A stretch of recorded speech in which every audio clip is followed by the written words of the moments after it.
경찰서 영안실 앞에 서 있을 때 저는 확신했습니다. 저 안에 누워있는 시신이 제 아내라는 것을요. 아니, 더 정확히 말하면 제가 죽인 아내라는 것을요. 67세 김영수 씨 목소리는 떨리고 있었습니다. 하지만 지금 제가 드릴 이야기는 그보다 훨씬 더 충격적입니다. 왜냐하면 그날 영안실 문이 열리기 직전 제 인생이 송두리째 뒤집혔거든요. 이것은 한 노부부에게 일어난 72시간의 기록입니다. 그리고 당신이 생각하는 결말과는 전혀 다른 진실의 이야기입니다. 지난달 11일 밤 11시 서울 은평구의 한 아파트 1502호 김영수 씨 부부는 결혼 40년 만에 가장 격렬한 다툼을 벌였습니다. 당신은 나한테 관심도 없잖아. 맨날 TV만 보고 나한테 말 한마디 안 하고.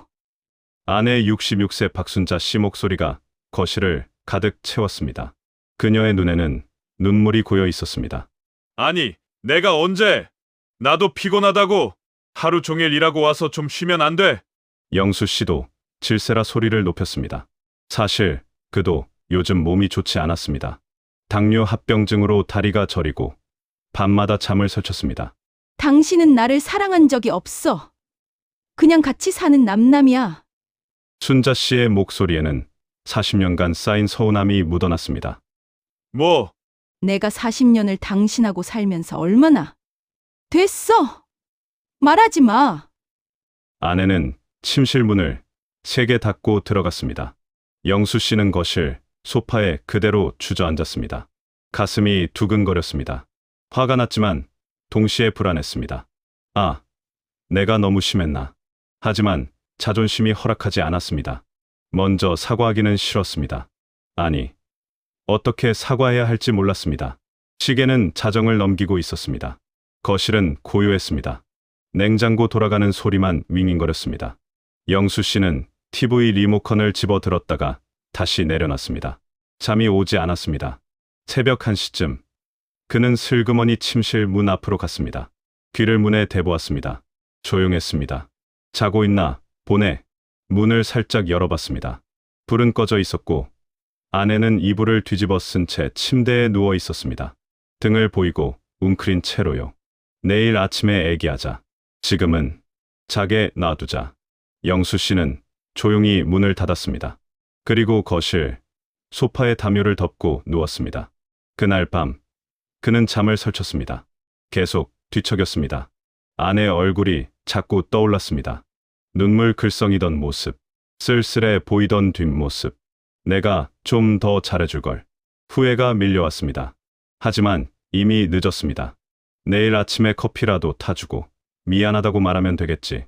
그렇게 생각하며 그는 새벽 4시쯤 겨우 잠이 들었습니다. 그리고 아침, 빈 침대. 여보, 일어나요. 아침 먹어야지. 오전 7시. 영수 씨가 눈을 떴습니다. 몸이 뻐근했습니다. 소파에서 자서 그런지 허리가 아팠습니다. 그는 침실로 향했습니다. 문을 열었습니다. 여보. 그런데 침대가 비어 있었습니다. 이불은 깔끔하게 정리되어 있었습니다. 아내가 잤던 흔적만 희미하게 남아 있었습니다. 화장실 갔나? 영수 씨는 화장실 문을 두드렸습니다. 여보. 안에 있어요? 대답이 없었습니다. 문을 열어보니 화장실도 비어 있었습니다. 그럼 베란다? 베란다로 나가봤습니다. 역시 없었습니다. 부엌? 부엌도, 작은 방도, 어디에도 아내는 없었습니다. 이상했습니다. 이 시간에 아내가 집에 없다는 것은 그의 시선이 현관 쪽으로 향했습니다. 신발장을 확인했습니다. 아내가 즐겨 신던 회색 운동화가 그대로 놓여 있었습니다. 검은색 구두도, 여름 샌들도 모두 제자리에 있었습니다. 그런데 낡은 실내 슬리퍼 한 켤레가 사라져 있었습니다. 설마. 영수 씨의 심장이 빠르게 뛰기 시작했습니다. 급히 거실로 돌아가 식탁을 살폈습니다. 아내의 휴대폰이 충전기에 꽂힌 채 놓여 있었습니다. 화면에는 밤새 온 스팸 메시지 알림만 가득했습니다. 그는 아내 가방을 찾았습니다. 침실 옷장 옆에 걸려 있었습니다. 가방을 열었습니다. 지갑이 들어 있었습니다. 지갑 안에는 현금 8만 원, 신용카드 3장, 체크카드 1장, 신분증이 모두 그대로 있었습니다. 이게 대체 영수 씨의 손이 떨렸습니다. 휴대폰도 없이, 지갑도 없이, 신분증도 없이, 제대로 된 신발도 신지 않고 아내가 나갔다는 말인가? 그것도 새벽에? 아니, 애초에 나갔다는 게 맞나? 영수 씨는 다시 한번 집 안 구석구석을 뒤졌습니다. 베란다, 창문 너머로 혹시 떨어진 건 아닌가 확인했습니다. 다행히 아무것도 없었습니다. 하지만 불안은 커져만 갔습니다. 설마 새벽에 나간 건가? 어디로? 왜? 그는 떨리는 손으로 아내 휴대폰을 들었습니다. 비밀번호는 알고 있었습니다. 결혼기념일이었죠. 통화 기록을 확인했습니다. 마지막 통화는 어제 오후 3시. 친구 김말자 씨와의 통화였습니다. 문자 메시지도 특별한 것이 없었습니다. 카카오톡을 열었습니다. 읽지 않은 메시지들만 쌓여 있었습니다. 아내가 휴대폰을 두고 나갔다는 건 뭔가 급한 일이 있었다는 건가? 영수 씨는 더 이상 기다릴 수 없었습니다. 그는 옷을 급히 입고 현관문을 열었습니다. 1층 관리실로 뛰어내려갔습니다. 죄송한데요. CCTV 좀 확인할 수 있을까요? 관리실 직원이 고개를 들었습니다. 무슨 일이세요? 저희 아내가 새벽에 나간 것 같은데 연락이 안 돼서요. 제발 좀 봐주세요. 직원은 영수 씨의 다급한 표정을 보고 고개를 끄덕였습니다. 몇 호세요? 1502호요. 직원이 CCTV 화면을 조작했습니다. 엘리베이터 CCTV 화면이 나타났습니다. 시간을 새벽으로 되돌렸습니다. 2시, 2시 10분, 2시 15분, 그리고 2시 17분. 화면에 한 여성이 나타났습니다. 영수 씨의 아내, 박순자 씨였습니다. 그녀는 얇은 분홍색 잠옷을 입고 있었습니다. 외투도 없이 실내 슬리퍼를 질질 끌며 엘리베이터에 탔습니다. 표정은 무표정이었습니다. 눈은 허공을 바라보고 있었습니다. 엘리베이터가 내려갔습니다. 1층 로비 CCTV로 화면이 전환되었습니다. 아내는 엘리베이터에서 내려 정문으로 걸어갔습니다. 비틀거리지도 않고 천천히, 하지만 멈추지 않고 걸어갔습니다. 그리고 정문을 나서서 오른쪽 골목으로 사라졌습니다. 이 이후로는 안 들어오셨네요. 관리실 직원의 말이 영수 씨의 귀에 들렸습니다. 영수 씨는 화면을 멍하니 바라봤습니다. 아내가 나간 겁니다. 정말로 새벽 2시 17분에 아무것도 챙기지 않고 슬리퍼를 신고. 혹시 다른 CCTV도 확인할 수 있나요? 아내가 어디로 갔는지. 죄송한데 우리 아파트 CCTV는 정문까지만 있어요. 그 이후는 영수 씨의 다리가 풀렸습니다. 그는 의자에 주저앉았습니다. 대체 왜 나간 거야? 그리고 그 순간 어젯밤 다툼이 떠올랐습니다. 당신은 나를 사랑한 적이 없어. 아내의 마지막 외침이 귓가에 맴돌았습니다. 설마 나 때문에? 영수 씨는 관리실을 나와 골목으로 뛰어갔습니다. 오른쪽 골목. CCTV에서 아내가 사라진 그곳. 좁은 골목길이었습니다. 양쪽에 빌라들이 늘어서 있었고 가로등은 몇 개 없었습니다. 새벽 2시면 이 골목은 칠흑같이 어두웠을 겁니다. 여보, 순자야. 영수 씨는 소리쳤습니다. 하지만 대답은 없었습니다. 그는 골목을 따라 걸었습니다. 빌라 사이사이를 살폈습니다. 혹시 쓰러져 있는 건 아닌지, 어딘가에 숨어 있는 건 아닌지. 하지만 아무것도 없었습니다. 골목 끝에는 큰 도로가 나왔습니다. 차들이 쌩쌩 지나다녔습니다. 여기서 어디로 간 거야? 영수 씨는 주변을 둘러봤습니다. 편의점, 약국, 스문의 시간 찜질방, 버스 정류장. 그는 제일 먼저 편의점으로 뛰어갔습니다. 실례합니다. 혹시 오늘 새벽 2시쯤에 이런 사람 보셨어요? 영수 씨는 아내 사진을 보여줬습니다. 휴대폰에 저장된 사진이었습니다. 편의점 아르바이트생이 고개를 저었습니다. 새벽에는 손님이 별로 없어서 기억이 안 나네요. 영수 씨는 다시 밖으로 나와 약국으로 갔습니다. 하지만 약국은 아직 문을 열지 않았습니다. 찜질방, 저기요. 혹시 오늘 새벽에 이 사람 들어온 거 못 보셨어요? 찜질방 카운터 직원이 사진을 보더니 고개를 저었습니다. 오늘 새벽에는 손님이 한 명도 안 들어왔는데요. 정말요? 확실해요? 네. 확실해요. 새벽 12시 이후로는 아무도 안 왔어요. 영수 씨는 절망스러웠습니다. 그는 버스 정류장으로 갔습니다. 혹시 버스를 탔나 싶어서요. 하지만 새벽 2시에 운행하는 버스는 심야버스뿐이었고 배차 간격도 1시간에 한 대였습니다. 그럼 걸어간 건가? 영수 씨는 도로를 따라 걷기 시작했습니다. 한 블록, 두 블록, 세 블록. 그는 지나가는 사람들에게 아내 사진을 보여주며 물었습니다. 혹시 이 사람 보셨어요? 오늘 새벽에요. 하지만 모두들 고개를 저었습니다. 시간은 흘러 오전 10시가 되었습니다. 영수 씨는 지쳐서 길가 벤치에 앉았습니다. 다리가 후들거렸습니다. 경찰에 신고해야 하나. 그는 떨리는 손으로 112에 전화를 걸었습니다. 여보세요. 저 실종 신고를 하려고요. 은평경찰서 민원실. 영수 씨는 실종 신고서를 작성하고 있었습니다. 실종자 박순자, 66세, 여성. 실종 일시 지난달 12일 새벽 2시 17분경. 실종 장소 서울 은평구 아파트 인근. 특이사항 휴대폰, 지갑, 신분증 모두 집에 두고 나감. 잠옷 차림에 슬리퍼만 신고 외출. 담당 형사는 신고서를 읽더니 영수 씨를 바라봤습니다. 실종 전날 밤에 무슨 일 있으셨어요? 그게 영수 씨는 머뭇거렸습니다. 저희가 다퉜습니다. 어떤 내용으로요? 그냥 사소한 부부싸움이었어요. 제가 아내한테 관심을 안 준다고 아내가 화를 냈고 형사는 고개를 끄덕이며 메모했습니다. 그 다음에는요?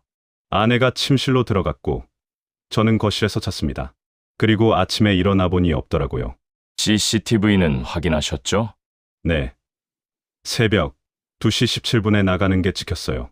형사는 잠시 생각하더니 말했습니다. 김영수 씨, 솔직히 말씀드리면 이런 경우는 대부분 자발적 실종입니다. 네? 자발적 실종이요? 네. 부부싸움 후에 화가 나서 가출하시는 경우가 많거든요.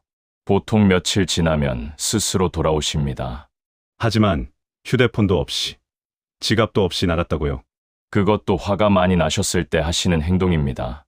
일부러 연락 안 되게 하시려고요. 영수 씨는 답답했습니다. 아니에요. 저희 아내는 그런 사람이 아닙니다. 40년을 살았는데 제가 모르겠어요. 형사는 한숨을 쉬었습니다. 알겠습니다. 일단 수배는 해드릴게요. 하지만 성인 실종의 경우 본인이 스스로 연락하지 않으면 저희도 할 수 있는 게 제한적입니다. 그럼 제가 어떻게 해야 하나요? 주변 지인들, 친척들, 아드님이나 따님 있으시면 연락해보세요. 아내분이 평소에 자주 가시던 곳들도 확인해보시고요. 영수 씨는 경찰서를 나왔습니다. 무력감이 밀려왔습니다. 자발적 실종이라고? 아니야. 아내는 그럴 사람이 아니야. 하지만 한편으로는 의심이 들기도 했습니다. 정말 나한테 화가 나서 나간 건가? 영수 씨는 집으로 돌아와 아내의 주소록을 뒤졌습니다. 제일 먼저 전화한 사람은 아내의 절친 김말자 씨였습니다. 여보세요. 말자 씨. 저 영수입니다. 아, 영수 씨. 무슨 일이세요? 혹시 순자 못 보셨어요? 순자요? 어제 통화는 했는데요. 왜요? 어제 통화했을 때 뭐라고 하던가요? 그냥 요즘 좀 우울하다고 했어요. 남편이 자기한테 관심이 없는 것 같다고. 영수 씨의 가슴이 철렁했습니다. 그래서 제가 그랬죠. 남편들 다 그렇다고. 나이 들면 원래 그렇게 된다고. 근데 왜 그러세요? 사실 순자가 어제 새벽에 집을 나갔는데 아직도 안 들어왔어요. 네. 진짜요? 어머. 그럼 경찰에는 신고하셨어요? 네. 했는데 혹시 말자 씨 한테 연락 온 거 없나 해서요. 아니요. 전혀요. 어머, 걱정되네. 제가 다른 친구들한테도 연락해 볼게요. 감사합니다. 영수 씨는 전화를 끊었습니다. 그 다음은 아내의 동생에게 전화했습니다. 형부, 무슨 일이세요? 처제, 혹시 언니 봤어? 언니요? 아니요. 왜요? 영수 씨는 상황을 설명했습니다. 어머, 그럼 큰일인데요. 제가 언니 친구들한테 연락해 볼게요. 형부는 병원 응급실 같은 데도 알아보세요. 병원이요? 네, 혹시 모르잖아요. 어디 다쳐서 병원에 실려갔을 수도. 영수 씨는 그 말에 온몸이 얼어붙었습니다. 병원, 응급실. 그는 급히 전화를 끊고 근처 병원들에 전화하기 시작했습니다. 여보세요. 혹시 오늘 새벽에 60대 여성 응급 환자 들어온 거 없나요? 성함이 어떻게 되세요? 박순자인데요. 잠시만요. 아니요. 그런 환자 없는데요. 영수 씨는 계속해서 병원에 전화했습니다. 은평구 병원, 서대문구 병원, 마포구 병원까지. 하지만 어디에도 아내는 없었습니다. 밤 11시, 영수 씨는 집에 돌아왔습니다. 온종일 돌아다녔지만 아내의 흔적은 어디에도 없었습니다. 집은 텅 비어 있었습니다. 거실, 불을 켰습니다. 아내가 앉아 있던 소파가 눈에 들어왔습니다. 식탁에는 아내가 어제 아침에 만들어 놓은 반찬들이 그대로 있었습니다. 영수 씨는 침실로 들어갔습니다. 침대에 누웠습니다. 아내 쪽 자리는 차가웠습니다. 베개에서 아내의 냄새가 났습니다. 은은한 샴푸 향. 영수 씨는 그 베개를 끌어안았습니다. 여보, 어디 있어? 왜 이러는 거야? 눈물이 났습니다. 결혼 40년 동안 이렇게 아내 없이 잠을 잔 적이 거의 없었습니다. 출장이나 여행으로 떨어져 있을 때도 있었지만 그때는 연락이 됐습니다. 전화로 목소리라도 들었습니다. 하지만 지금은 아무것도 없었습니다. 아내가 어디 있는지, 무엇을 하고 있는지, 밥은 먹었는지, 추운데 괜찮은지 아무것도 모릅니다. 내가 너무 못해줬나. 영수 씨는 지난 40년을 떠올렸습니다. 젊었을 때는 돈을 벌기 위해 밤낮으로 일했습니다. 아내는 아이들을 키우며 집안일을 도맡아 했습니다. 아이들이 다 자라고 나서는 사실 대화가 줄었습니다. 무슨 말을 해야 할지 몰랐습니다. 40년을 함께 살았는데 할 말이 없었습니다. 그냥 TV를 보고 밥을 먹고 잠을 잤습니다. 그게 일상이었습니다. 하지만 아내는 외로웠나 봅니다. 당신은 나한테 관심도 없잖아. 어제 아내의 말이 가슴에 비수처럼 꽂혔습니다. 맞아. 나는 아내한테 관심이 없었어. 영수 씨는 자책했습니다. 그리고 그 순간 이상한 생각이 들었습니다. 어젯밤 정말 아내가 침대에 있었던 걸까? 그는 벌떡 일어났습니다. 어젯밤 새벽 1시쯤 침실 문을 열었을 때를 떠올렸습니다. 불은 꺼져 있었고 아내는 이불을 뒤집어 쓴 채 누워 있었습니다. 하지만 아내의 얼굴은 보지 못했습니다. 등만 보였습니다. 정말 아내였을까? 영수 씨는 침대에서 일어나 이불을 들춰봤습니다. 베개에는 머리카락 몇 가닥이 붙어 있었습니다. 아내의 머리카락이었습니다. 그럼 분명 아내가 여기 있었던 거야. 하지만 뭔가 찝찝했습니다. CCTV에서 아내가 나간 시간은 새벽 2시 17분. 그럼 그가 침실 문을 열었던 새벽 1시와 2시 17분 사이. 약 1시간 동안 아내는 침대에 누워 있었다는 겁니다.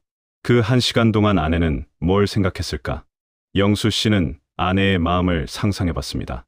어쩌면 아내는 잠을 자지 않았을지도 모릅니다. 눈을 뜨고 천장을 바라보며 40년 결혼 생활을 되돌아봤을지도 모릅니다. 그리고 결심했을지도 모릅니다. 이제 그만 떠나야겠다고. 영수 씨는 온몸이 얼어붙는 느낌을 받았습니다. 설마 아내가 자살하려고 나간 건 아니겠지? 그 생각이 들자 잠이 오지 않았습니다.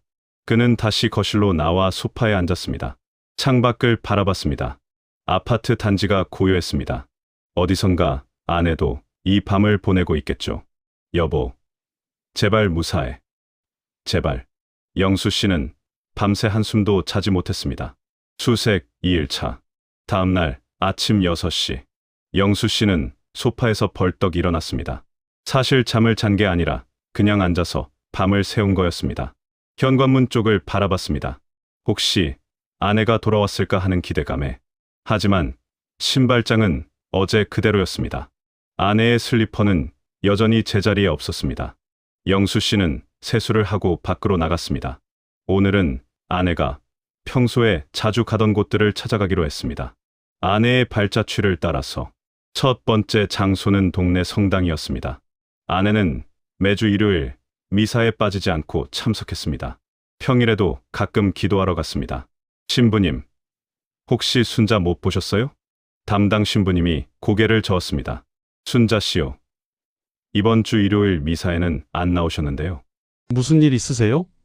영수 씨는 상황을 설명했습니다. 신부님은 걱정스러운 표정을 지었습니다. 어머, 큰일이네요.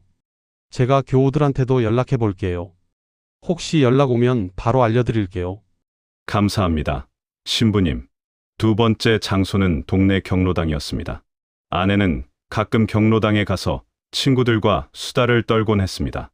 순자 씨, 어제 못 봤는데? 그제도 안 왔어. 할머니들이 고개를 저었습니다. 세 번째 장소는 근처 공원이었습니다. 아내가 젊었을 때 자주 가던 곳이었습니다. 결혼 초에 아이들이 어렸을 때 가족들과 함께 소풍을 왔던 곳. 영수 씨는 공원 벤치에 앉았습니다. 아내가 좋아하던 벤치였습니다. 연못이 보이는 자리. 여보, 혹시 여기 온 거야?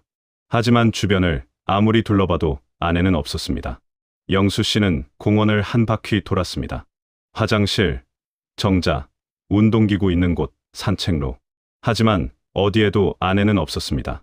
오후 2시쯤 영수 씨는 지쳐서 카페에 들어갔습니다.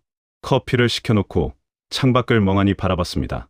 그때 어젯밤 다툼이 다시 떠올랐습니다. 당신은 나한테 관심도 없잖아. 나도 피곤하다고. 여기까지는 선명했습니다. 그런데 그 다음이 애매했습니다. 영수 씨는 그날 밤 거실 소파에서 TV를 봤다고 기억했습니다. 하지만 무슨 프로그램을 봤는지 기억이 안 났습니다. 몇 시까지 봤는지도 확실하지 않았습니다. 분명 자정쯤 TV를 껐는데, 그리고 새벽 1시쯤 침실 문을 열어봤습니다. 하지만 그 사이 1시간 동안 뭘 했는지 기억이 잘 안 났습니다. 그냥 소파에 앉아 있었던 것 같기도 하고, 아니면 화장실을 갔다 온 것 같기도 하고. 왜 기억이 안 나지? 영수 씨는 머리를 감싸 쥐었습니다. 그리고 더 무서운 생각이 들었습니다. 새벽 1시에 침실 문을 열었을 때 정말 아내가 침대에 있었을까? 그는 이불 속에 뭔가가 있는 것을 봤습니다. 사람 형태처럼 보이는 것. 하지만 아내의 얼굴을 확인하지는 않았습니다. 만약 아내가 그 전에 이미 나갔다면? 그럼 그가 본 것은 이불만 뭉쳐놓은 것일 수도 있습니다. 아내가 마치 자고 있는 것처럼 보이게 하려고 이불을 쌓아놓았을 수도 있습니다. 아니야. 그럴 리가 없어. CCTV에 새벽 2시 17분에 나가는 게 찍혔잖아. 하지만 의심은 계속 커졌습니다. CCTV를 다시 확인해야 할 것 같았습니다. 영수 씨는 다시 관리실로 갔습니다. 죄송한데요. CCTV 다시 한번 봐도 될까요? 또요? 아직도 못 찾으셨어요? 네. 제발 부탁드립니다. 직원이 한숨을 쉬며 다시 CCTV를 틀었습니다. 새벽 2시 17분. 아내가 엘리베이터에 타는 장면. 영수 씨는 화면을 자세히 들여다봤습니다. 아내의 표정, 무표정했습니다. 무언가에 홀린 것처럼 보이기도 했습니다. 혹시 목유병? 아내한테 목유병이 있었나? 아니, 40년을 같이 살면서 그런 적은 없었습니다. 저기, 혹시 이 전 시간대도 볼 수 있을까요? 네? 몇이요? 자정부터요. 자정부터 2시 17분까지요. 직원이 시간을 되돌렸습니다. 자정. 아무도 없습니다. 자정 10분. 아무도 없습니다. 자정 30분. 12층에 사는 남자가 엘리베이터를 탔다가 내립니다. 편의점 다녀오는 것 같았습니다. 새벽 1시. 아무도 없습니다. 1시 30분. 아무도 없습니다. 2시. 아무도 없습니다. 2시 17분. 아내가 나타납니다. 이전에는 아무도 안 나왔네요. 직원의 말에 영수 씨는 고개를 끄덕였습니다. 그럼 아내는 정말 새벽 2시 17분에 나간 거야. 하지만 여전히 의문이 들었습니다. 왜 그 시간에? 왜 갑자기? 오후 4시 영수 씨의 휴대폰이 울렸습니다. 은평경찰서에서 걸려온 전화였습니다. 여보세요. 김영수 씨. 저 어제 실종 신고 받았던 박 형사입니다. 아, 네. 무슨 일이세요? 혹시 지금 시간 되시면 서로 한번 들러주실 수 있으세요? 몇 가지 여쭤볼 게 있어서요. 지금 바로 가겠습니다. 영수 씨는 경찰서로 향했습니다. 조사실. 박 형사가 앉아 있었고 그 옆에 젊은 형사 한 명이 더 있었습니다. 앉으세요. 김영수 씨, 실종 신고 이후에 혹시 아내분 연락 오거나 한 거 없으시죠? 네. 전혀요. 주변 지인들도 다 확인해 보셨고요. 네. 다 연락해봤는데 아무도 못 봤대요. 형사는 고개를 끄덕이며 메모를 했습니다. 김영수 씨, 제가 CCTV 영상 확인했는데요.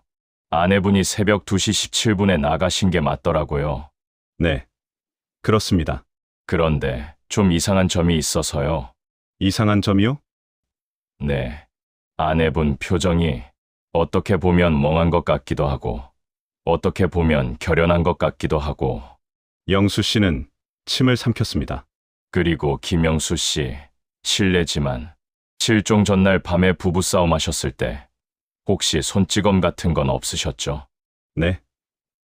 아니요. 절대 아닙니다. 영수 씨는 깜짝 놀라 손사래를 쳤습니다. 전 평생 아내한테 손 한 번 댄 적 없습니다. 알겠습니다. 그냥 확인차 여쭤본 겁니다. 형사는 잠시 말을 멈췄다가 다시 물었습니다. 그럼 그날 밤 싸우시고 나서 김영수 씨는 뭐 하셨어요? 저는 거실에서 TV 보다가 잤습니다. 몇 시까지 TV 보셨어요? 자정쯤요. 그리고 나서요? 그냥 소파에 누워 있었어요. 새벽 1시에 침실 확인하셨다고 하셨죠? 네, 맞습니다. 그때 아내분 보셨어요? 침대에 누워 있었어요. 이불을 뒤집어 쓰고요. 얼굴은 보셨어요? 아니요. 등만 보였어요. 형사가 의미심장한 표정을 지었습니다. 김영수 씨, 혹시 그날 밤에 술 드신 건 없으시죠? 수료? 아니요. 약은요? 수면제 같은 거? 아니요. 그런 거 안 먹습니다. 그럼 자정부터 새벽 1시까지 그 1시간 동안 뭘 하신 건지 정확히 기억하세요? 영수 씨는 대답을 못했습니다. 사실 잘 기억이 안 났습니다. 저 그냥 멍하니 앉아 있었던 것 같은데. 멍하니 앉아 있었다. 형사가 적었습니다. 김영수 씨, 혹시 평소에 기억력에 문제 있으신 적 있으세요? 아니요. 그런 적 없는데요. 치매 진단 같은 거? 아니요. 영수 씨는 당황했습니다. 저한테 왜 그런 걸 물으시는 거예요? 형사는 잠시 망설이다가 말했습니다. 김영수 씨, 솔직히 말씀드리면 지금 상황이 조금 애매합니다. 애매하다뇨? 부부싸움 후 실종, 그리고 김영수 씨의 애매한 기억. 저희는 모든 가능성을 열어두고 수사해야 합니다. 무슨 말씀이신지. 형사가 조심스럽게 말을 이었습니다.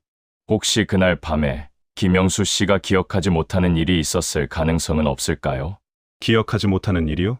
예를 들어 싸움이 격해져서 아내분을 밀치셨다거나 아니면 아내분이 다치셨다거나. 영수 씨는 얼굴이 창백해졌습니다. 아니에요. 저는 그런 적 없습니다. 하지만 기억이 안 나신다고 하셨잖아요. 그건 그냥 멍했던 거지. 뭘 한 건 아니에요. 영수 씨의 목소리가 떨렸습니다. 형사는 한숨을 쉬었습니다. 알겠습니다. 일단 오늘은 이만 가보세요. 혹시 기억나는 거 있으면 연락 주시고요. 영수 씨는 경찰서를 나왔습니다. 다리에 힘이 풀렸습니다. 내가 뭔가 한 건가? 기억이 안 나는 뭔가를.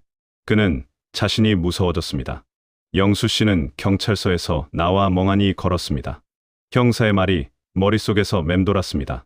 혹시 그날 밤에 김영수 씨가 기억하지 못하는 일이 있었을 가능성은? 아니야. 나는 아내한테 아무것도 안 했어. 하지만 확신이 서지 않았습니다. 정말로 아무것도 안 한 걸까? 자정부터 새벽 1시까지. 그 1시간 동안의 기억이 희미했습니다. 나는 그냥 소파에 앉아 있었어. 그냥. 하지만 구체적인 기억이 없었습니다. 무슨 생각을 했는지, 어떤 기분이었는지 정확히 기억나지 않았습니다. 영수 씨는 집으로 돌아왔습니다. 거실에 들어서자 어젯밤 다툼의 흔적들이 보였습니다. 소파 위에 놓인 리모컨, 식탁 위에 찻잔, 아내가 마시다만 보리차. 그는 침실로 들어갔습니다. 아내가 쓰던 화장대 앞에 섰습니다. 서랍을 열었습니다. 화장품, 액세서리, 손편지들. 손편지 한 장을 집어 들었습니다. 오래전 아내가 쓴 편지였습니다. 여보, 오늘 당신이 저한테 꽃을 사다 줘서 너무 기뻤어요. 당신이 저를 사랑한다는 걸 느꼈어요. 앞으로도 우리 행복하게 살아요. 영수 씨의 눈에 눈물이 고였습니다. 언제부터 이렇게 됐을까? 언제부터 아내에게 꽃을 사주지 않게 됐을까? 언제부터 사랑한다는 말을 안 하게 됐을까? 언제부터 아내의 말을 듣지 않게 됐을까? 다음 날 아침, 영수 씨는 또다시 거리로 나섰습니다. 이번에는 조금 더 먼 곳까지 가보기로 했습니다. 아내가 예전에 다니던 직장 근처, 아내 친정 동네, 아이들 학교 근처. 하지만 어디에도 아내는 없었습니다. 오후쯤, 영수 씨는 한강 근처를 지나가다 멈칫했습니다. 설마, 그는 강변을 따라 걷기 시작했습니다. 가슴이 두근거렸습니다. 아니야. 아내는 그럴 사람이 아니야. 하지만 불안은 계속 컸습니다. 그는 강변에 있는 파출소로 갔습니다. 저기요. 혹시 최근에 이 근처에서 사고 같은 거 없었나요? 경찰관이 고개를 저었습니다. 사고요?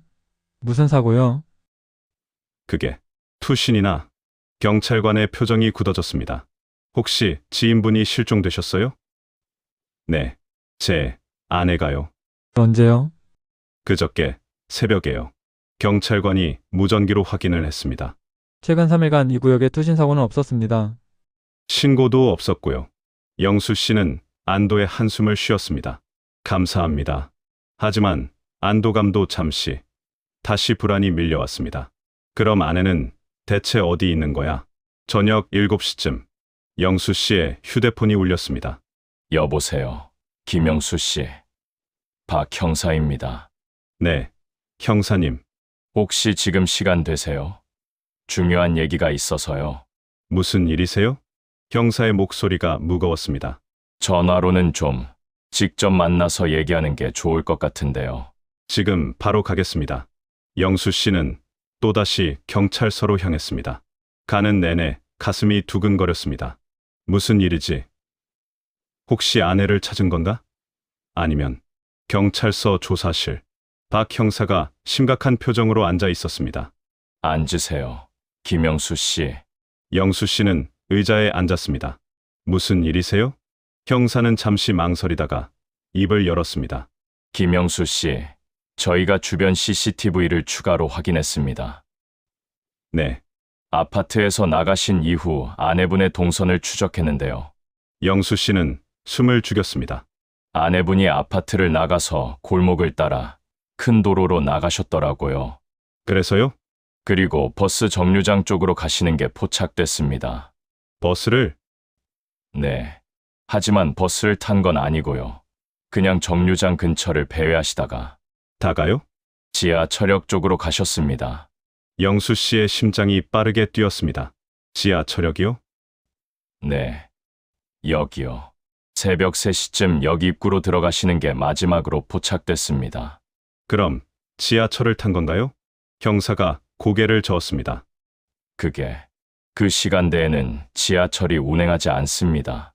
첫 차가 5시 30분이거든요. 그럼 역 안에 있는 건가요? 그걸 확인하려고 역 CCTV를 요청했는데요. 형사가 말을 멈췄습니다. 왜요? 뭐가 나왔어요?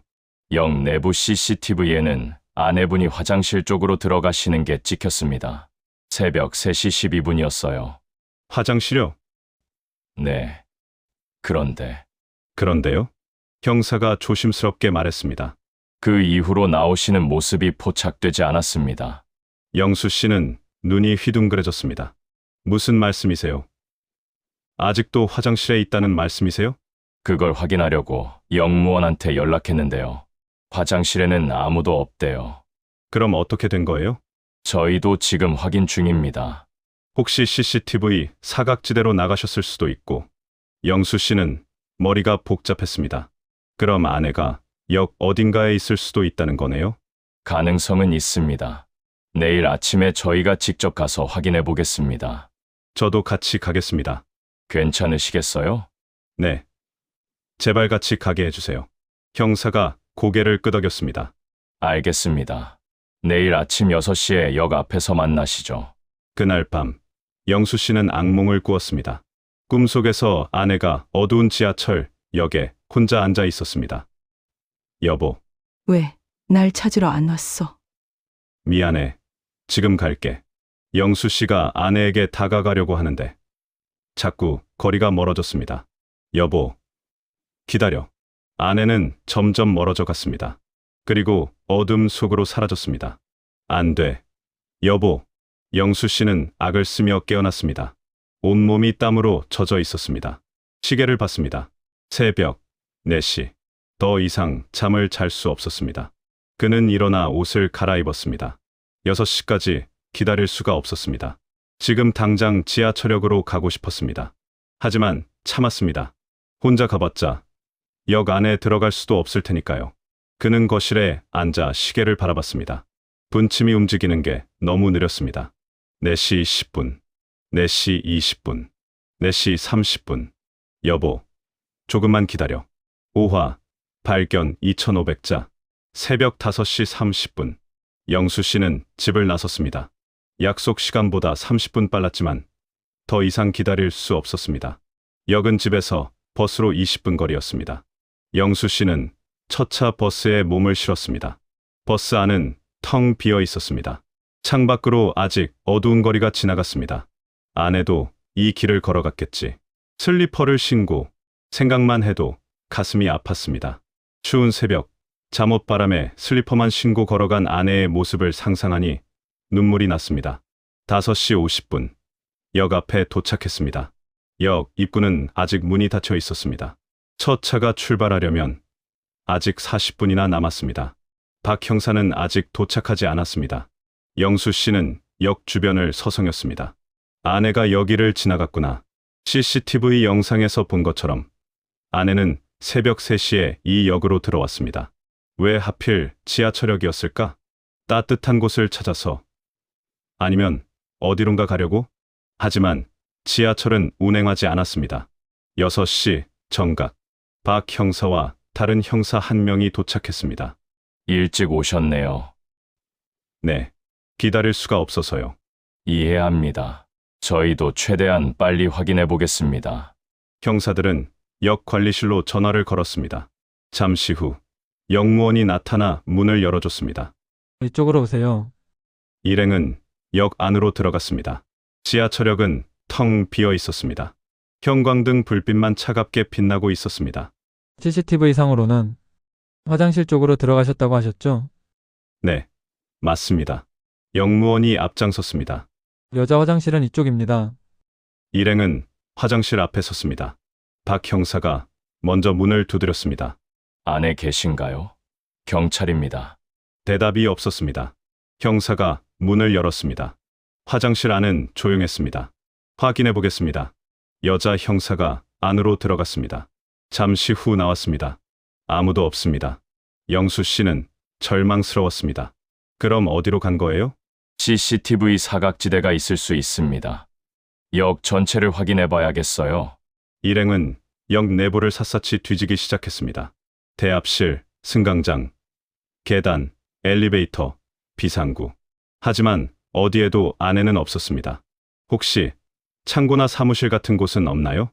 영수 씨가 역무원에게 물었습니다. 창고는 있는데 거기는 일반인이 못 들어가는 곳이라. 그래도 확인해 봐야죠. 제발요. 역무원이 고개를 끄덕이고 창고로 안내했습니다. 창고 문을 열었습니다. 각종 청소 도구와 박스들이 쌓여 있었습니다. 여기도 없네요. 영수 씨는 무릎이 꺾였습니다. 대체 어디로 간 거야? 바로 그때 박 형사의 휴대폰이 울렸습니다. 네, 박 형사입니다. 네, 지금요? 어디요? 형사의 표정이 변했습니다. 알겠습니다. 지금 바로 가겠습니다. 형사가 전화를 끊고 영수 씨를 바라봤습니다. 김명수 씨, 왜요? 무슨 일이에요? 지금 하천에서 시신이 발견됐습니다. 영수 씨의 심장이 멈추는 것 같았습니다. 시신이요? 네. 연령대가 60대 여성이라고 합니다. 진원 확인이 필요합니다. 아, 아니에요. 우리 아내 아니에요. 영수 씨는 소리쳤습니다. 김명수 씨, 진정하세요. 아직 확인된 게 아닙니다. 아니에요. 우리 아내는 살아 있어요. 하지만 형사의 표정은 무거웠습니다. 일단 가보셔야 합니다. 진원 확인을 해야. 싫어요. 안 갈 거예요. 영수 씨는 주저앉았습니다. 가고 싶지 않았습니다. 확인하고 싶지 않았습니다. 만약 정말 아내라면, 만약 정말 김명수 씨, 힘드시겠지만 가셔야 합니다. 형사가 영수 씨를 부축했습니다. 영안실로 경찰차가 하천 근처 병원으로 향했습니다. 영수 씨는 뒷좌석에 앉아 멍하니 창밖을 바라봤습니다. 아내가 아니길, 제발 아내가 아니길. 하지만 한편으로는 이미 알고 있었습니다. 아내일 거라고. 다툼 후 나간 아내, 새벽에 지하철역으로 간 아내, 그리고 하천에서 발견된 시신. 모든 것이 연결되는 것 같았습니다. 내 잘못이야. 내가 아내를 죽인 거야. 영수 씨는 자책했습니다. 병원에 도착했습니다. 영안실은 지하에 있었습니다. 차가운 복도를 따라 걸었습니다. 발걸음이 무거웠습니다. 영안실 앞, 한 의사가 기다리고 있었습니다. 신원 확인하러 오셨나요? 네. 이쪽으로 오세요. 영수 씨는 형사를 따라 안으로 들어갔습니다. 하얀 천으로 덮인 시신이 누워 있었습니다. 준비되시면 말씀해 주세요. 영수 씨는 숨을 깊이 들이마셨습니다. 떨리는 손으로 주먹을 쥐었습니다. 아내가 아니길. 제발. 괜찮습니다. 보여주세요. 의사가 천을 걷어 올리려는 순간 복도에서 다급한 발소리가 들렸습니다. 형사님, 형사님, 젊은 경찰관이 헐레벌떡 뛰어왔습니다. 무슨 일이야? 아, 아내분 발견됐습니다. 뭐, 영수 씨와 박 형사가 동시에 소리쳤습니다. 김영수 씨 아내분 지금 역지하 화장실에서 발견됐습니다. 뭐라고? 영수 씨는 믿을 수 없다는 표정을 지었습니다. 방금 역 청소하던 직원이 발견했대요. 화장실 맨 끝 칸에 쓰러져 계셨대요. 그럼 이 시신은? 박 형사가 물었습니다. 다른 분이에요. 어제 실종 신고 들어온 다른 실종자예요. 영수 씨는 그 자리에 주저앉았습니다. 살아있어. 아내가 살아있어. 눈물이 쏟아졌습니다. 안도의 눈물인지 충격의 눈물인지 알 수 없었습니다. 지금 어느 병원에 있어요? 대학병원 응급실입니다. 빨리 가야 해요. 영수 씨는 벌떡 일어났습니다. 경찰차가 병원으로 급히 향했습니다. 영수 씨는 가슴이 터질 것 같았습니다. 살아있어. 아내가 살아있어. 하지만 동시에 걱정이 밀려왔습니다. 어떤 상태일까? 많이 다치진 않았을까? 병원에 도착했습니다. 응급실로 뛰어갔습니다. 박순자 환자 어디 있어요? 3번 침상입니다. 영수 씨는 커튼을 젖혔습니다. 그리고 그곳에 아내가 누워 있었습니다. 산소 마스크를 쓰고 링거를 맞으며 창백한 얼굴로 누워 있었습니다. 여보. 영수 씨는 아내의 손을 잡았습니다. 차가웠습니다. 의사가 다가왔습니다. 환자 보호자세요. 네. 남편입니다. 아내가 어떻게 된 거예요? 당뇨 쇼크로 쓰러져 계셨습니다. 발견 당시 의식이 거의 없었고요. 저혈당 상태였습니다. 당뇨 쇼크요? 네. 아마 며칠 동안 제대로 식사를 못하시고 약도 안 드신 것 같습니다. 영수 씨는 멍했습니다. 당뇨 쇼크. 아내는 10년 전부터 당뇨가 있었습니다. 매일 약을 먹어야 했습니다. 그런데 새벽에 집을 나가면서 약을 챙기지 못했을 겁니다. 얼마나 위험한 상태예요? 지금은 안정된 상태입니다. 하지만 조금만 늦게 발견됐어도 의사는 말을 흐렸습니다. 영수 씨는 아내의 손을 꽉 쥐었습니다. 여보, 미안해. 정말 미안해. 그때 아내의 눈꺼풀이 떨렸습니다. 천천히 눈을 떴습니다. 아내의 입술이 움직였습니다. 여보, 나야. 아내는 영수 씨를 바라봤습니다. 그리고 힘없이 미소를 지었습니다. 미안해. 나, 침 나간 거 아니야. 알아. 그런 거 생각하지 마. 나 약 사러 나왔어. 당신 깨우면 또 미안해 할까봐. 아내의 말에 영수 씨는 울음을 터뜨렸습니다. 여보, 미안해. 내가 정말 미안해. 아내는 고개를 저으려다가 다시 눈을 감았습니다. 의사가 다가왔습니다. 환자분이 아직 많이 약하십니다. 좀 쉽게 해드려야 해요. 네, 알겠습니다. 영수 씨는 아내의 손을 놓지 못했습니다. 아내는 중환자실로 옮겨졌습니다. 영수 씨는 중환자실 앞 의자에 앉아 기다렸습니다. 박 형사가 다가왔습니다. 김영수 씨, 다행입니다. 정말 다행이에요. 네, 정말. 영수 씨는 아직도 믿기지 않았습니다. 그런데 어떻게 화장실에서 발견된 거예요? 우리가 아침에 확인했을 때는 없었잖아요. 박 형사가 설명했습니다. 청소 직원 말로는 화장실 맨 끝 칸, 장애인 화장실이었대요. 그쪽은 잘 안 쓰는 곳이라 아침에 확인할 때 놓쳤나 봅니다. 그럼 아내가 거기에 사흘 동안 있었다는 말인가요? 그런 것 같습니다. CCTV를 다시 확인해 보니 아내분이 화장실로 들어간 이후 한 번도 나오지 않으셨더라고요. 그럼 그 안에서 계속 영수 씨는 상상만 해도 가슴이 아팠습니다. 좁은 화장실 칸에서 혼자서 아무도 모르게 사흘 동안. 의사 선생님 말로는 당뇨 쇼크로 쓰러지셨대요. 아마 약을 사러 역에 갔다가 몸이 안 좋아서 화장실에 들어가신 것 같습니다. 그리고 그 안에서 의식을 잃으셨고요. 왜 아무도 발견하지 못한 거죠? 장애인 화장실은 문이 안에서 잠기거든요. 밖에서는 사용 중인지 아닌지 잘 모를 수 있어요. 게다가 새벽 시간대라 사람도 별로 없었고요. 영수 씨는 주먹을 쥐었습니다. 만약 조금만 더 늦게 발견됐다면 생각하기도 싫었습니다. 다음 날 오후 아내가 깨어났습니다. 영수 씨는 침대 옆에 앉아 아내의 손을 잡고 있었습니다. 여보, 많이 괜찮아? 아내가 고개를 끄덕였습니다. 이제 좀 낫네. 물 좀 줄까? 영수 씨는 물을 따라 아내에게 조심스럽게 먹였습니다. 아내가 물을 마시고 나서 말했습니다. 여보, 미안해. 걱정 많이 했지? 무슨 소리야. 내가 미안하지. 내가 당신한테 잘못했어. 아내가 고개를 저었습니다. 아니야. 나도 그날 밤에 너무 화를 냈어. 아니야. 당신이 화낼 만했어. 내가 당신한테 정말 못해줬어. 두 사람은 잠시 침묵했습니다. 영수 씨가 조심스럽게 물었습니다. 여보, 그날 밤에 왜 나간 거야? 정말 약 사러? 아내가 고개를 끄덕였습니다. 그날 밤에 우리 싸우고 나서 나 방에 들어가서 계속 울었어. 가슴이 너무 답답하고 숨이 안 쉬어지는 것 같았어. 그러다가 갑자기 몸이 떨리기 시작했어. 식은 땀이 나고 저혈당 증상인 걸 알았어. 근데 약이 떨어진 거야. 그럼 날 깨웠어야지. 그게 당신이 거실에서 자고 있는 거 봤어. 소파에서 힘들게 자고 있더라고. 그 모습 보니까 깨우기가 미안했어.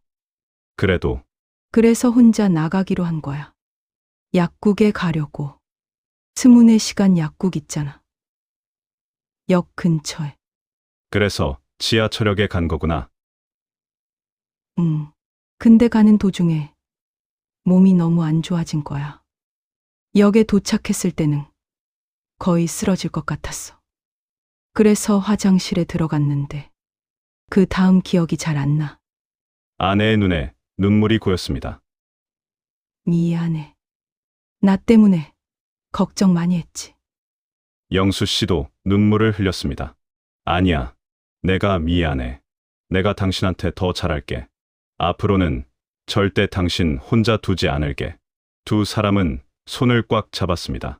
며칠 후 아내가 어느 정도 회복되었을 때 박 형사가 병원을 방문했습니다. 박순자 씨, 몸은 좀 어떠세요? 네. 많이 좋아졌어요. 다행입니다. 몇 가지 여쭤볼 게 있어서 왔는데 괜찮으시겠어요? 네. 괜찮아요. 형사가 노트를 꺼냈습니다. 그날 밤 집을 나가실 때 왜 휴대폰이나 지갑을 챙기지 않으셨어요?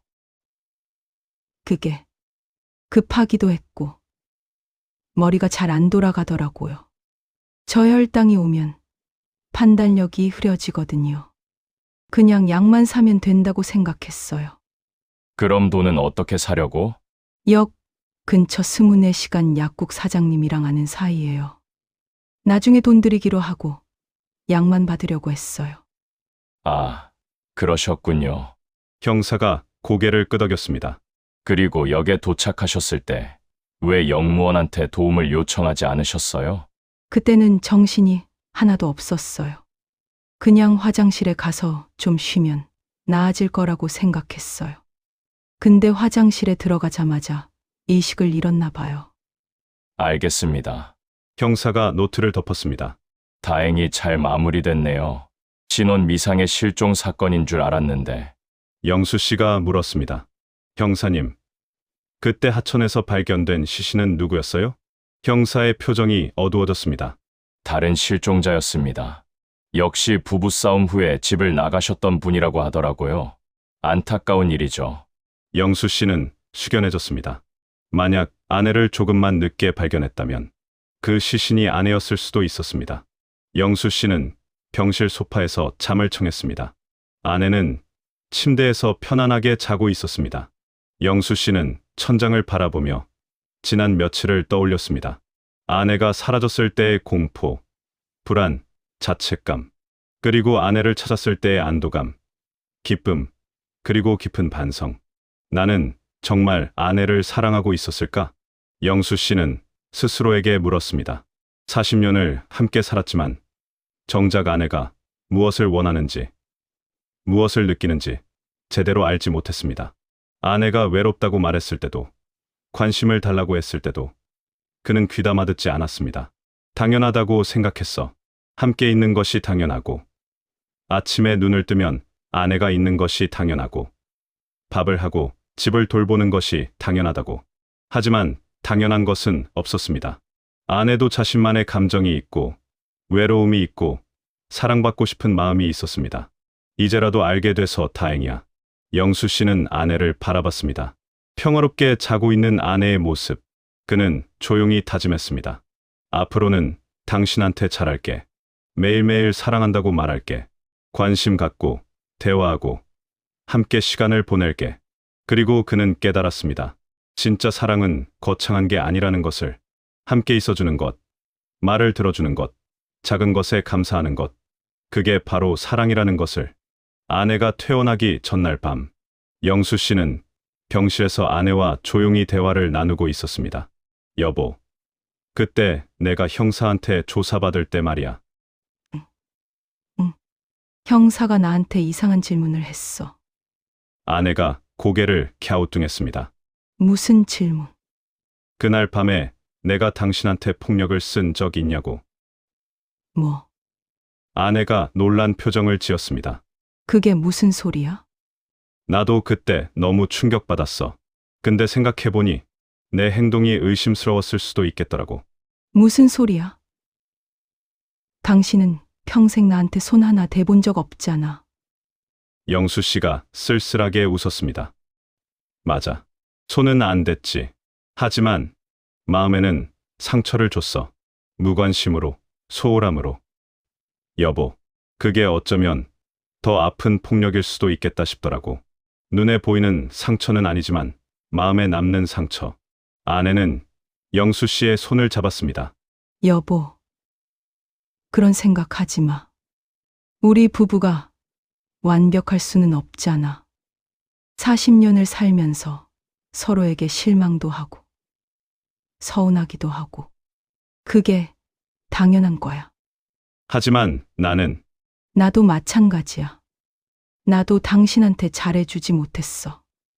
맨날 불평만 하고, 감사한 줄도 모르고.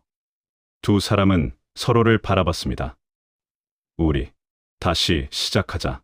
진짜로 영수 씨가 말했습니다.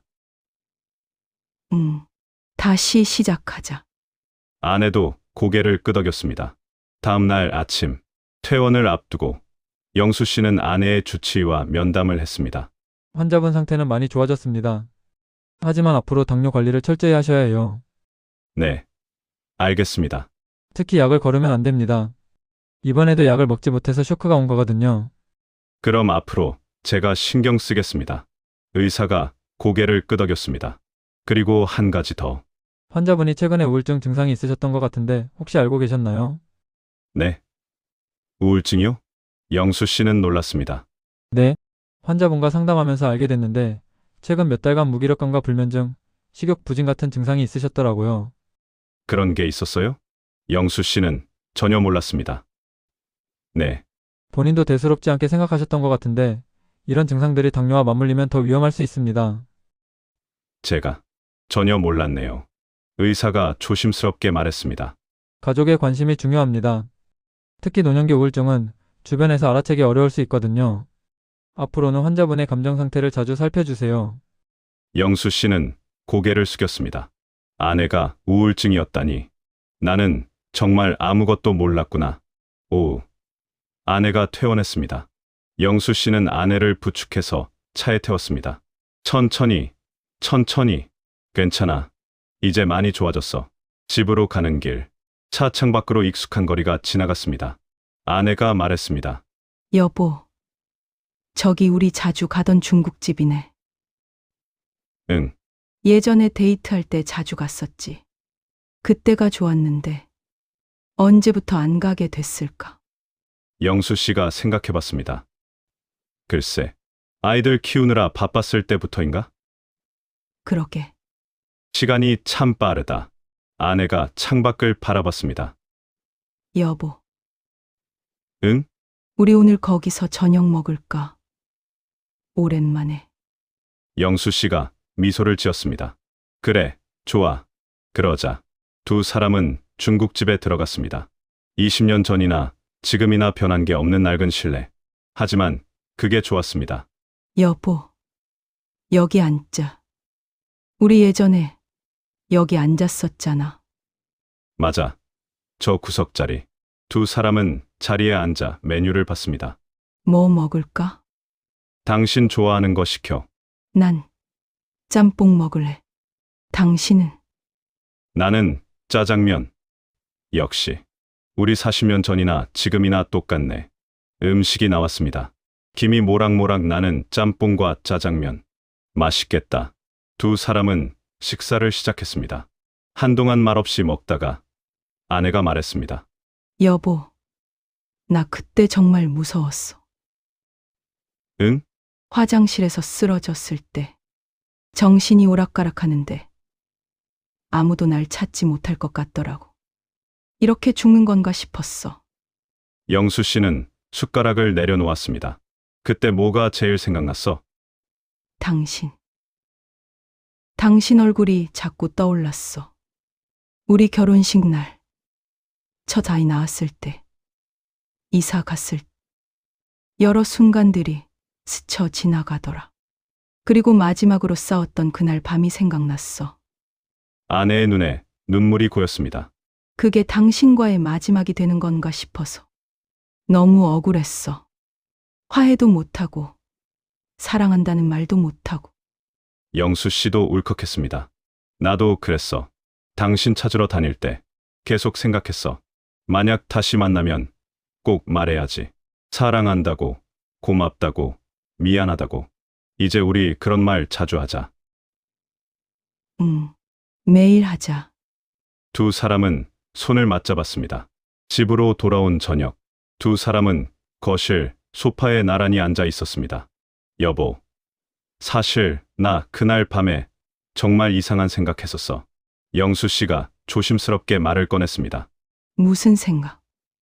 혹시 내가 당신한테 뭔가를 한 건 아닐까 하는 생각. 뭐, 그러니까 폭력 같은 거. 근데 기억이 안 나는 거. 아내가 웃었습니다. 여보. 당신은 그럴 사람 아니야. 내가 제일 잘 알아. 근데 그날 밤 기억이 애매해. 자정부터 새벽 1시까지 뭘 했는지 잘 기억이 안 나.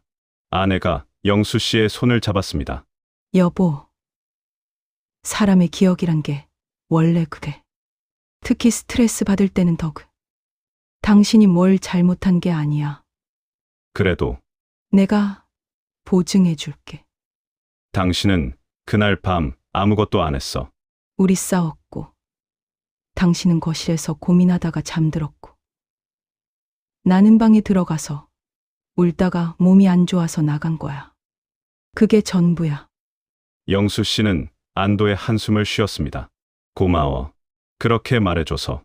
그리고 여보. 응? 당신이 나를 걱정한 것도 고마워. 미쳤을 것 같았지. 사흘 동안 아내를 못 찾으면 정말 미칠 것 같았어. 경찰서 가고, CCTV 확인하고, 온 동네 다 뒤지고, 하천도 가보고, 병원도 다 돌아다니고. 고생했어. 아니야. 당연한 거지. 아내가 영수 씨의 어깨에 머리를 키웠습니다. 우리 이제 늙었네. 그러게. 근데 말이야. 늙어서 더 좋은 것도 있는 것 같아. 뭔데? 서로가 얼마나 소중한지 알게 되는 거. 젊었을 때는 몰랐는데, 이제는 알겠어. 당신이 없으면 난 정말 아무것도 아니라는 거. 영수 씨도 아내를 꼭 안았습니다. 나도 그래. 당신이 없으면 나도 아무것도 아니야. 며칠 후 박 형사가 집으로 찾아왔습니다. 안녕하세요. 방해되지 않나요? 아니요, 들어오세요. 박 형사가 거실에 앉았습니다.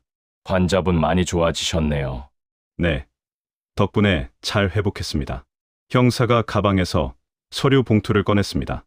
실종 사건 종결 서류입니다. 확인하시고 서명해 주세요.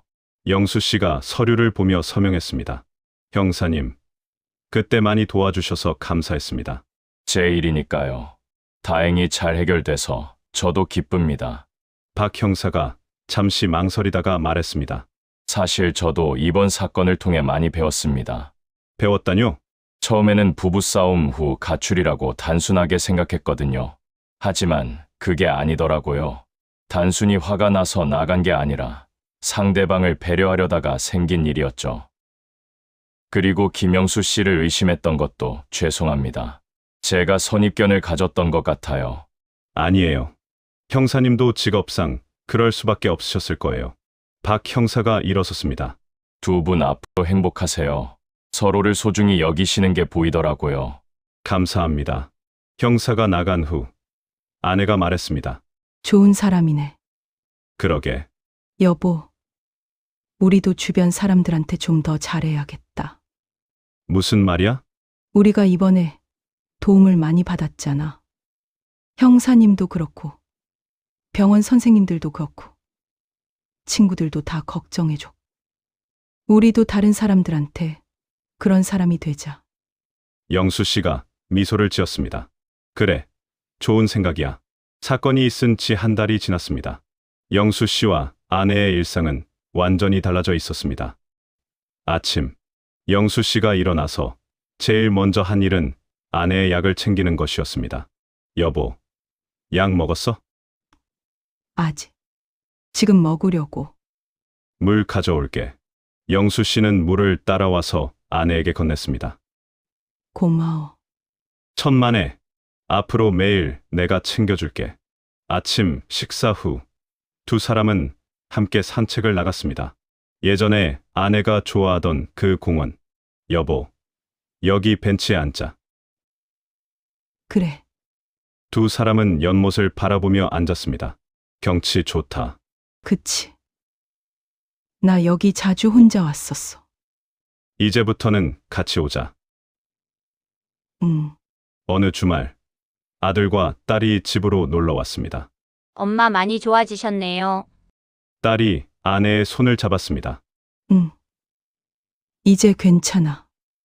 아들이 영수 씨를 바라봤습니다. 아버지 그때 정말 많이 놀라셨죠? 응. 평생 그렇게 무서운 적이 없었다. 앞으로는 엄마 잘 챙겨드려야 해요. 알아. 매일 챙기고 있어. 아내가 웃었습니다. 요즘 아빠가 달라지셨어. 매일 약 챙겨주고, 산책도 같이 가고, 말도 많이 들어주고. 엄마 진작 그러셨어야죠. 근데 늦게라도 이렇게 돼서 다행이야. 저녁, 식사 자리. 아들이 말했습니다. 아버지, 어머니, 저희한테 해주실 말씀 없으세요? 무슨 말? 그날 무슨 일이 있었는지 자세히 안 들었잖아요. 영수 씨와 아내는 서로를 바라봤습니다. 사실, 영수 씨가 입을 열었습니다. 우리가 싸웠어. 결혼 40년 만에 제일 크게. 무슨 이유로요? 나 때문이지. 내가 엄마한테 관심을 안 줬거든. 너희 아빠가 얼마나 못됐는지 모른다. 아내가 영수 씨의 손을 잡았습니다. 아니야. 나도 잘못했어. 너무 예민했고, 당신 입장은 생각 안 했고. 아니야. 내가 더 잘못했어. 두 사람이 다정하게 티격태격하는 모습을 보며 아이들이 웃었습니다. 부모님 요즘 진짜 달라지셨다. 예전에는 이런 모습 못 봤는데. 맞아. 진짜 신혼부부 같아. 아내는 의사의 권유로 상담 치료를 받기 시작했습니다. 영수 씨도 함께 부부 상담에 참여했습니다. 두 분 관계가 많이 좋아지신 것 같네요. 상담사가 미소를 지었습니다. 네. 예전보다는 훨씬 나아졌어요. 아내가 대답했습니다. 영수 씨는 어떠세요? 저도 많이 배우고 있습니다. 제가 얼마나 아내를 모르고 살았는지. 자책하실 필요는 없어요. 깨닫는 것 자체가 큰 발전이니까요. 상담사가 두 사람을 바라봤습니다. 순자 씨, 요즘 우울한 기분은 어떠세요? 많이 나아졌어요. 남편이랑 대화도 많이 하고, 산책도 하고, 취미 생활도 다시 시작했어요. 좋네요. 어떤 취미요? 그림 그리기요. 옛날에 좋아했었는데, 다시 시작했어요. 영수 씨가 거들었습니다. 그림 정말 잘 그려요. 집에 걸어놨는데 너무 예뻐요. 상담사가 고개를 끄덕였습니다. 두 분이 서로를 지지해주는 모습이 보기 좋네요. 이대로만 하시면 될 것 같아요. 지역 봉사활동. 아내의 제안으로 두 사람은 지역 복지관에서 봉사활동을 시작했습니다. 독거노인 도시락 배달. 할머니, 도시락 가져왔어요. 아이고 고맙네. 요즘 건강은 어떠세요? 그럭저럭. 근데 너희 부부는 참 다정하구나. 감사합니다. 봉사를 마치고 돌아오는 길. 아내가 말했습니다. 여보, 우리가 도움을 받았으니까 이제 우리도 남을 도와야 할 것 같아. 맞아. 그리고 봉사하면서 느꼈는데 우리가 참 복받은 거야. 무슨 말이야? 우리한테는 서로가 있잖아. 저 할머니들은 혼자 계시는데 우리는 둘이 있잖아. 아내가 영수 씨의 팔을 꼈습니다. 그러게. 우리 정말 복받았어. 사건이 있은 지 1년이 지났습니다. 영수 씨는 일기를 쓰기 시작했습니다. 오늘 일기에는 이렇게 적혀 있었습니다. 아내와 결혼한 지 41년이 됐다. 하지만 진짜 결혼 생활은 작년부터 시작된 것 같다. 그 전 40년은 그냥 같이 산 것뿐이었다. 하지만 지난 1년은 달랐다. 서로를 진심으로 사랑하고 이해하고 배려했다. 매일 아침 사랑해라고 말하고 저녁에는 고마워라고 말한다. 작은 것에 감사하고 함께 있는 시간을 소중히 여긴다. 아내가 사라졌던 그 사흘이 내 인생에서 가장 힘든 시간이었지만 동시에 가장 큰 깨달음을 준 시간이기도 했다. 인생에서 가장 소중한 것은 바로 곁에 있는 사람이라는 것. 그리고 그 사람을 당연하게 여기면 안 된다는 것. 내일 무슨 일이 생길지 아무도 모른다. 그러니 오늘, 지금 이 순간을 소중히 여겨야 한다. 아내야, 사랑해. 항상 고마워. 영수 씨는 일기장을 덮고 거실로 나갔습니다. 아내가 소파에 앉아 그림을 그리고 있었습니다. 뭐 그려? 우리 집 거실. 예쁘지? 응, 당신 그림 실력이 늘었네. 그치. 요즘 재밌어. 영수 씨가 아내 옆에 앉았습니다. 여보. 응. 사랑해. 아내가 웃었습니다. 오늘 벌써 세 번째야. 아침에도 말했잖아. 그래도 또 하고 싶어서. 나도 사랑해. 두 사람은 서로를 바라보며 미소 지었습니다. 그날 밤, 두 사람은 침대에 나란히 누워 있었습니다. 여보, 우리 내일 뭐 할까? 글쎄, 날씨 좋으면 공원 갈까? 좋아. 그리고 저녁에는 중국집 가자. 또, 우리 지난주에도 갔잖아. 그래도 가고 싶어. 거기 가면 우리 추억이 생각나잖아. 알았어. 그럼 내일 거기 가자. 아내가 영수 씨의 손을 잡았습니다. 여보, 고마워. 뭐가? 모든 게 나를 찾아줘서, 나를 사랑해줘서, 나를 이해해줘서, 나야말로 고마워. 나를 용서해줘서, 나랑 다시 시작해줘서. 두 사람은 손을 꼭 잡은 채 잠이 들었습니다. 창밖으로 달빛이 들어왔습니다. 평화로운 밤이었습니다. 그리고 두 사람은 알았습니다. 진짜 사랑은 거창한 게 아니라는 것을. 함께 있어주는 것, 서로를 이해하는 것, 작은 것에 감사하는 것, 매일 사랑해라고 말하는 것. 그게 바로 사랑이라는 것을. 40년을 함께 살았지만 그들의 진짜 사랑은 이제 막 시작된 것이었습니다. 나레이터 멘트. 이것은 67세 부부에게 일어난 실화입니다. 아내가 사라진 72시간. 남편은 자신이 아내를 죽였을지도 모른다는 죄책감에 시달렸습니다. 하지만 진실은 달랐습니다. 아내는 남편을 미워해서 떠난 것이 아니라 남편을 배려하다가 위기에 처한 것이었습니다. 이 이야기는 우리에게 묻습니다. 당신은 곁에 있는 사람을 소중히 여기고 있나요? 당신은 사랑한다는 말을 자주 하나요? 당신은 작은 것에 감사하나요? 내일은 아무도 장담할 수 없습니다. 그러니 오늘, 지금 이 순간, 당신이 사랑하는 사람에게 말해보세요. 사랑해요. 고마워요. 당신이 있어서 행복해요. 그 말 한마디가 누군가의 인생을 바꿀 수 있습니다. 영수 씨와 순자 씨처럼. 이상 67세 남편의 고백 이야기였습니다. 시청해 주셔서 감사합니다.